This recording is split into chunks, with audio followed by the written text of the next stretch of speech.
Black and white. Black is the absence of color. In white, there is the entire spectrum. Hold a clear prism up to white light and you get a rainbow. Hold that same prism up to black and you get a... oh hell, well black.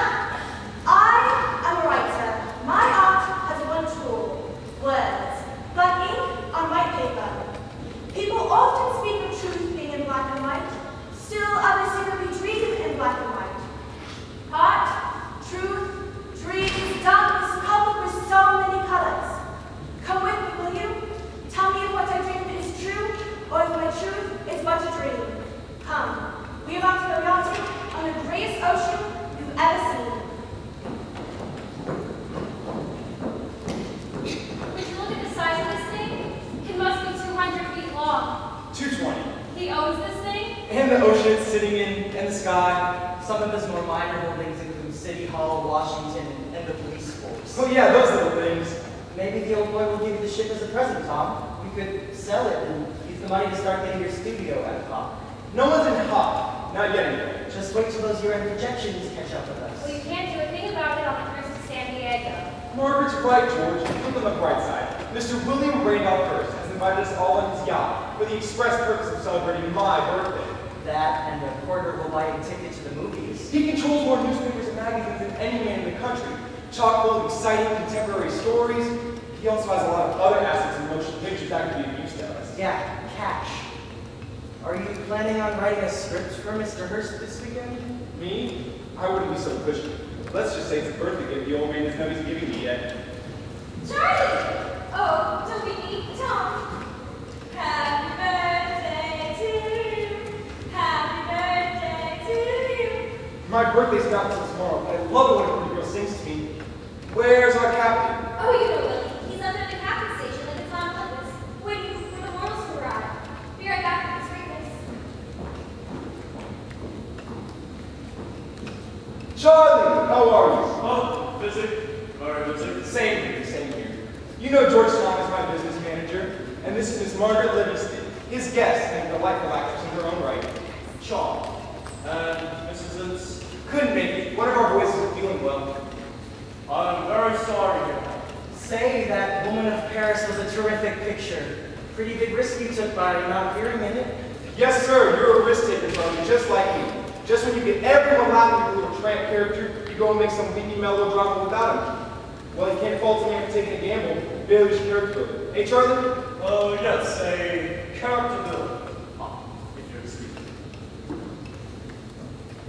Thanks a lot. You introduced me in the top of yourself. Little jerk. Really? He seemed nice to me. An actor running the studio? It's like the darn search running the palace. He lost his shirt on the last film. They say he's so over budget on the gold rush that his spy name's trying to retrieve his phone calls. Not to mention his 16-year-old lead actress collapsed on set, pregnant. Really? You learn about the birds and bees so young these days. Well, the buzz around town is that Chaplin was the one doing the pollinating.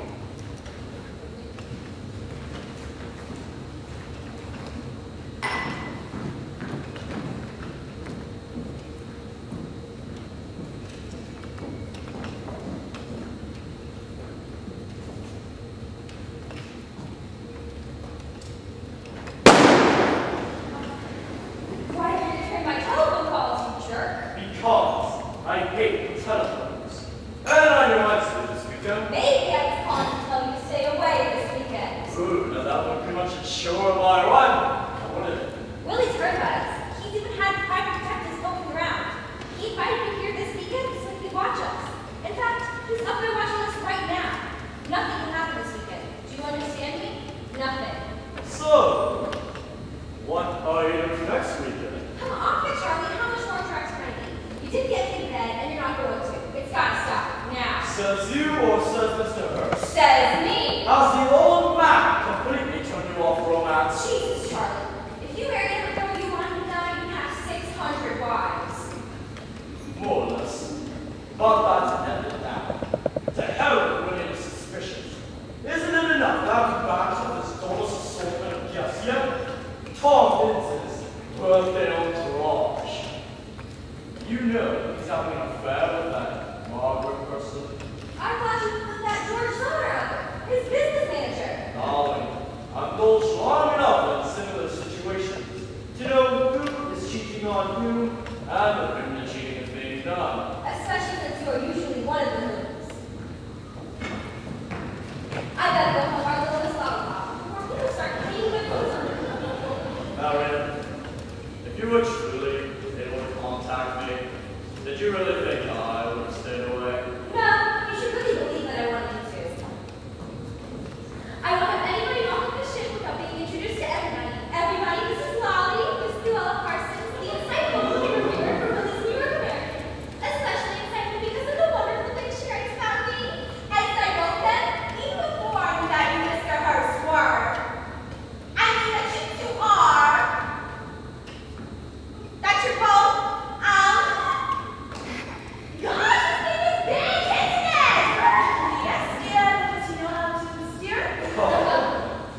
was very calm.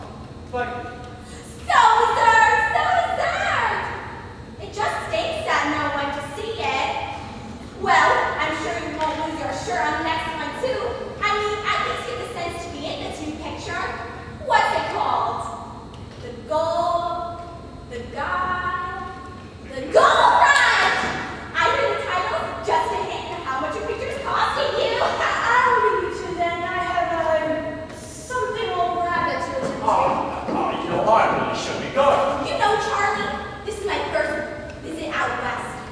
Writing motion picture critiques is one thing, but if I'm truly going to make a difference, I need a daily call with my name on top, marking a place for both the people on screen and the audience who look to read the truth, not just vicious rumors and gossip. Well, keep on for a little bit more. Sure, it'll come around. Oh, I plan to. Believe you me. I mean, take you for example. I just want you to know that I, for one, am so sorry about the personal problems. You're going with this poster of yours, this little girl Lita. If you ever need to find someone sympathetic to your needs, I'm all ears. After all, you need someone on your side when the shocking news breaks. Why, thank you ever so much. Miss Parsons. Lolly. Pardon? All my close friends call me Lolly. Wally. Charles, come over here this instant or I'll go leave the ground. Welcome! Such remarkable economy of words from that who could just so quick to Jesus Christ. Eleanor, I will not tolerate such comments at Mr. Hurst's expense. Take it back, or I'll dishonor your good name. I do hope someone dishonors my name. I'm feeling rather thirsty. Permission to come aboard. Dr. Daniel Carson Goodman. Only Hurst would conceive a profane notion of hiring a physician as a movie studio executive. Old W.R. invites him to remind himself that for every one of us, there's two of them. What is the wife's name? Who knows? My word, what a big book. Correction, who cares? Hurst is a tricky fish, Tom. He knows how to nibble and back off. That's the difference between you and me, George. You stop at hooks and worms. I'd use a darn harpoon with poison if I could get my hands on one. Chief, just past due. We should keep on schedule if we can. Wait! Raise the game plan! Oh, we always tell this to us every time. Just to see us run. I'm sweating like a pig. How am I supposed to land, buddy? Let's wait till we come. Stop complaining, TV. No one cares. This is going to be a most enjoyable boat ride. Yes, the cat's me now. That's everybody. Out to sea.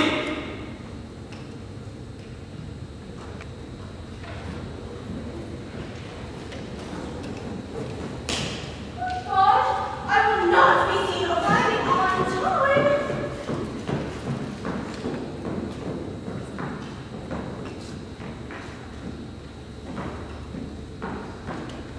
Mr. Hurst, writing motion picture critiques for you is an honor. However, I feel as a pot of gold like in the edge of proverbial rainbow that son of a gun. Gee, we're both consummate professionals, immensely skilled at what we do. Like your desire to reach out to politics and movies, so do I feel the need to expand my... No!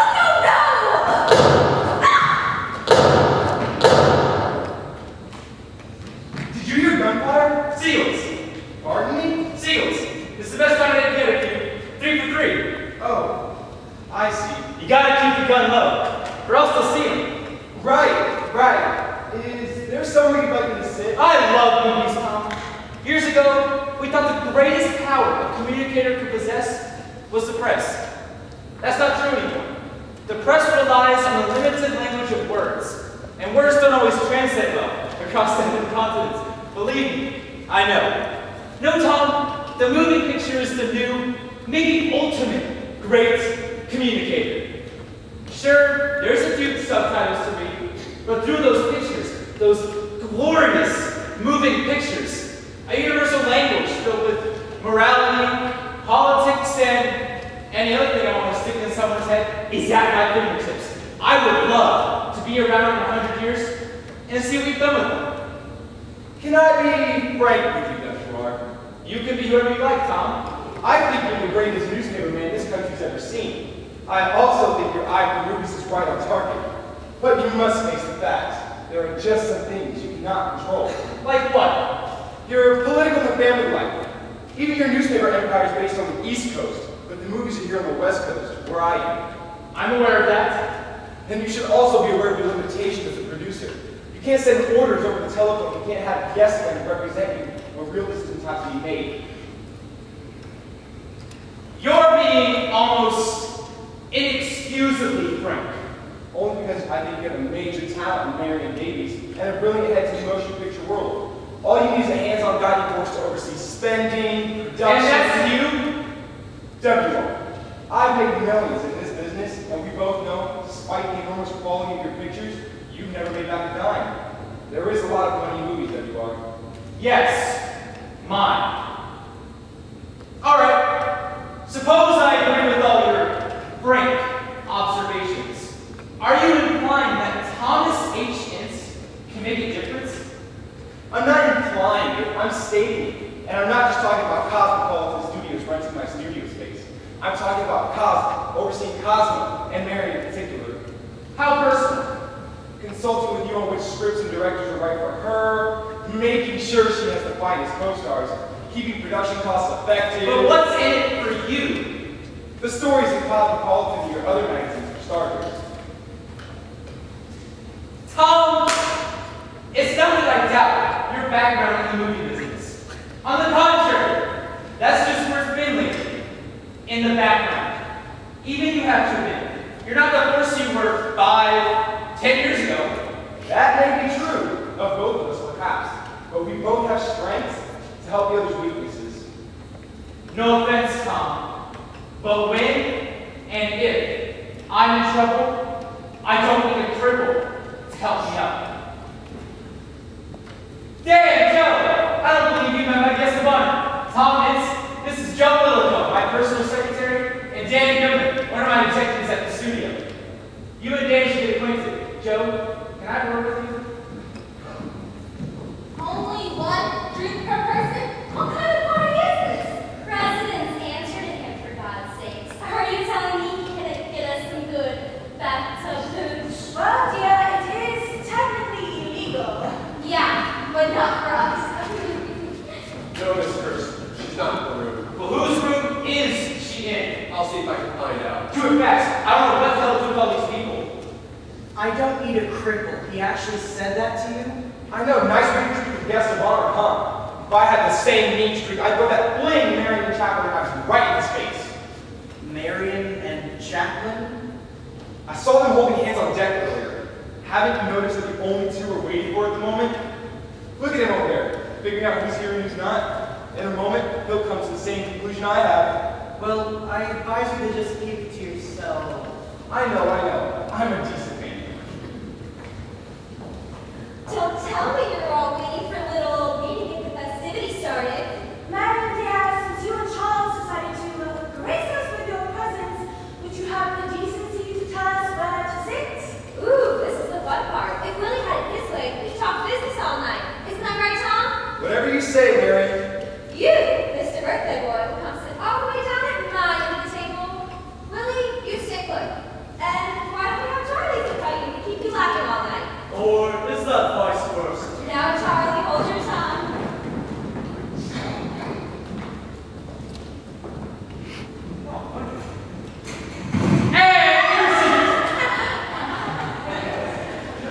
All right. Well, got any burns for New York? Also, I've had done to be many times in my films, but never done to me in real life.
honest. Oh no, Mr. Hurst takes full responsibility in cosmetology pictures. Everyone knows you're one of his top executives. Actually, I'm a physician by trade. You're a doctor? Semi-retired. Oh my, isn't that... Medicinal? Not the word I was going for, but it'll do for now. You know, Charlie, I've been away for a while, out of touch. I feel like I've lost sight of the motion picture properties. Marion, what do you think of how to handle Marion? What do I think? Yes. Well, I think Marion is a wonderful comedian. Her smile, her eyes, her laugh. They're always a delightful match when the material is right. What she doesn't need are extravagant sets and gowns of silken feathers. They can nothing but interfere with the charm of her lovely face. Are you saying I spend too much money on Marion's pictures? I already know that. What if I tell you it doesn't matter to me? I spent sums on her last picture that I can never possibly recoup. And I suppose I'll do it on her next. I'm just saying, it's easier to lose sight of her beauty at the cost of your dramatic extravagances. I don't want people laughing at Marion. She belongs in a picture with a big world, an important world. She'd be wasting her time monkeying around with some baggy pants clown. No offense, Charlie. You're not doing what's right for Mary. No offense, W.R. I propose a toast. It better be a real good one since this is the only glass of hooch we're gonna get. We all owe a lot to Tom. Not only did he invent the cowboy picture, but he helped to build this town. Here. He figured out how to run a studio that can make 10 movies at once. How to direct them, how to produce them. Wait a minute! This is starting to sound like that picture where Buster Keaton poked a little bit of fun at little Tom. Remember? A Buster Keaton presentation of a Buster Keaton production produced by Buster Keaton, directed by Buster Keaton. Hush, Willie. To Tom! To Tom! Look, Charlie, I know you're under a lot of pressure right now with all the problems you're having. Listen, I can assure you I'm perfectly Say no more, my friend. Apology accepted. Lolly, how are you enjoying Southern California? It's just so wonderful, Mr. Hurst. The more I see the lovely people who populate it, the more reminded for me to recall it. You know, Lolly, the first rule of California living, as Marion keeps reminding me, is to not mix business with pleasure. I don't do it, and I do not like my guests to do it.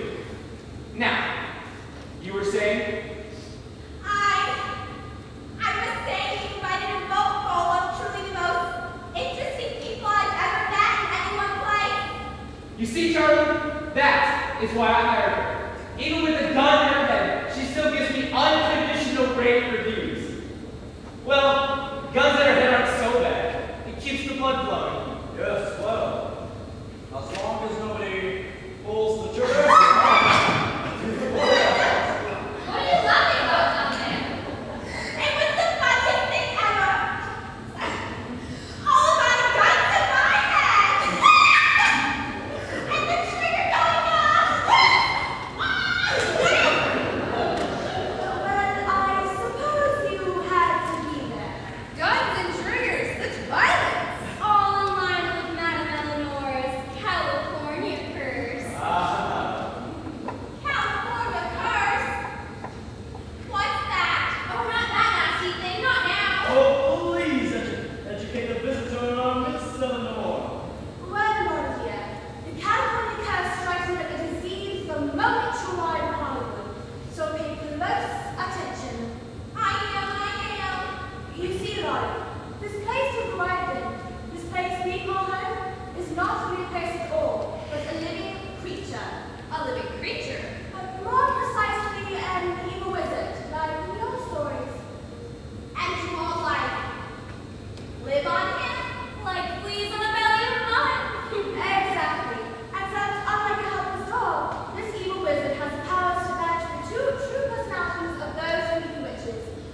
Yes, she is. You're very lucky to have her. Yes, I know. It's so hard to love someone in our business.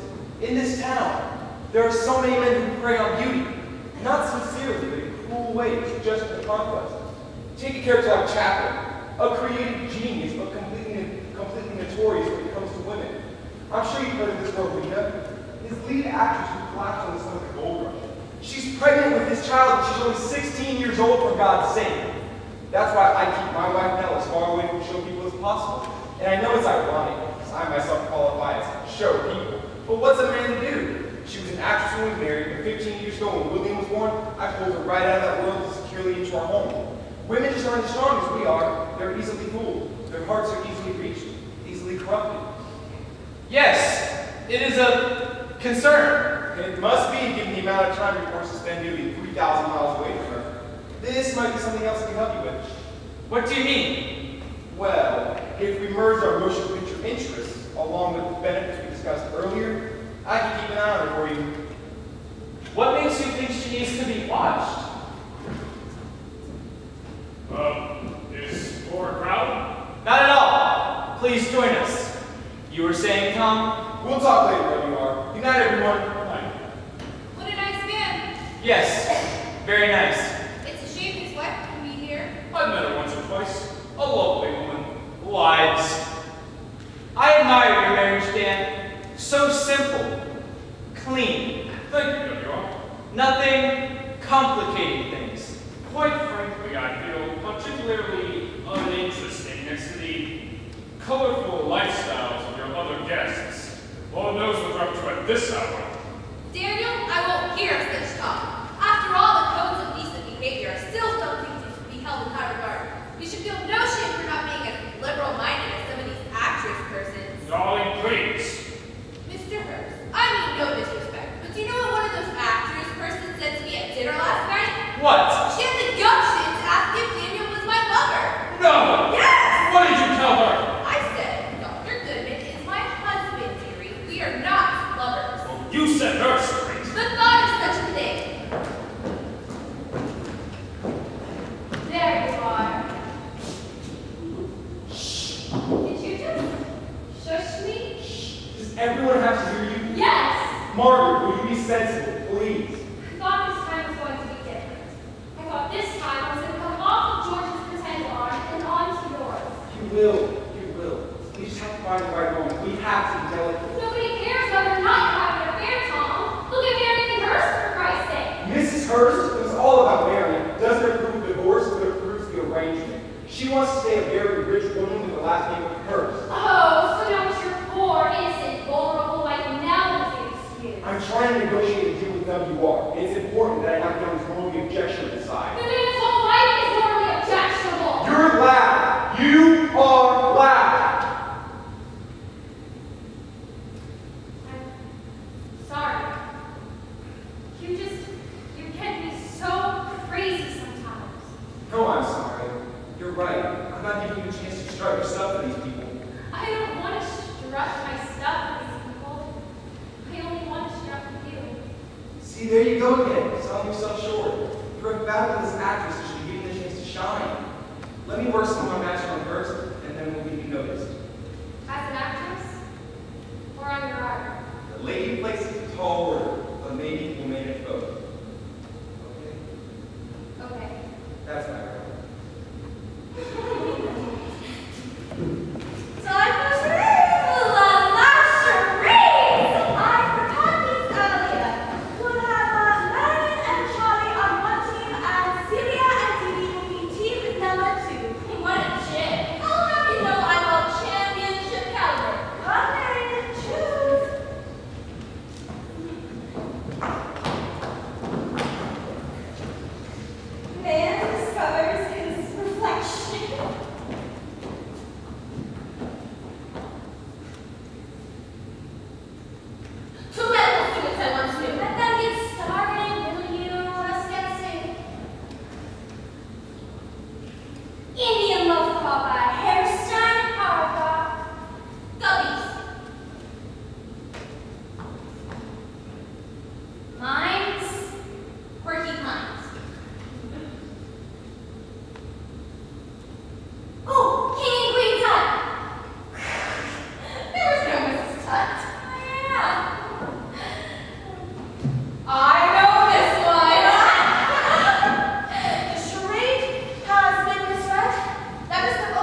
seeing it all slipping away. Everything. Me, tonight. Her said I was a cripple in the picture-making business. Well, that was a lousy thing to say. And the stupid Buster Keaton He thing. was just joking. But Marion did say a lot of very nice I come from the theater. Producers get a lot of credit in the theater. They guide every aspect. Why should I be laughed at taking the same care in the picture business? Are we supposed to just lie down like the actors for everything? Of course not. Is that how people see me? I was a force in this town not too long ago. You are, of course. I can't leave this boat without persevering under my belt. You'll get that. You are a great force. Think so? I know so.